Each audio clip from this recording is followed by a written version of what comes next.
Good afternoon and welcome to this week's issue of Play Print21, the weekly TV news bulletin brought to you by Print21.com.au for the Australia and New Zealand print industry. My name is Wayne Robinson. We're here at the local supermarket because AusPack, the big packaging and processing show, is on next week in Melbourne, Tuesday to Friday. There's plenty there for printers. There's pouch printing going on, there's coding and labelling, there's track and trace, and there's print activated augmented reality, which you actually can see on the packaging newsstand B120 with the cover that was produced with Curry Group. Mark Dawes will be there from Curry Group, and quite a few other people that the printing community will know. 14th to 17th, Google it or go onto the website to register for free. News this week is led by double dipping. Double dipping, you might think was something you told your kids off for around the dinner table. Actually refers to a huge situation that's going on regarding casual staff. Casual staff, as we know, are highly used in the printing industry. They are typically paid more. Their wages are loaded to account for the fact they don't get entitlements. A recent court ruling in the mining industry has said, no, casual staff are entitled to entitlements, whatever you pay them.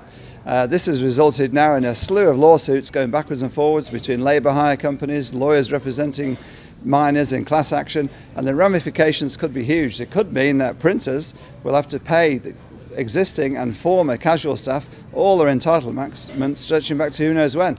Very big situation. There's a big debate next week in the Senate. Doug Cameron, Union Firebrand, has put the motion forward to make sure this comes into law. James Pearson, head of the ACCI, has written to him saying we can't do this, it'll be terrible for small business, so watch this space.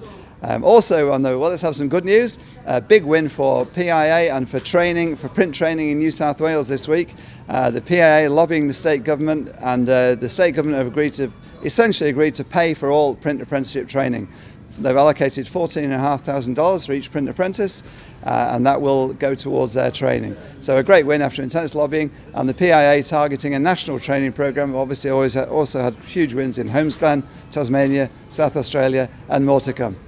Other news this week, Expo Group, Ron Ecott's business in Perth, big business 10 years ago, now down to 20 staff, sadly has gone under.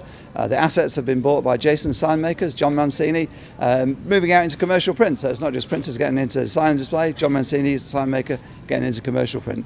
Action Print, Dave Atkinson's business up in Darwin there, sadly that's hit the skids as well, that's gone under. So tough news there. For all these stories, one more story of interest, or plenty of interest, but one more big story.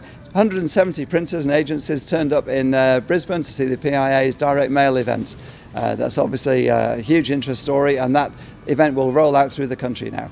That's it for this week's Print TV. My name is Wayne Robinson. Go to Print21.com.au for all these stories and more that you won't read anywhere else in detail.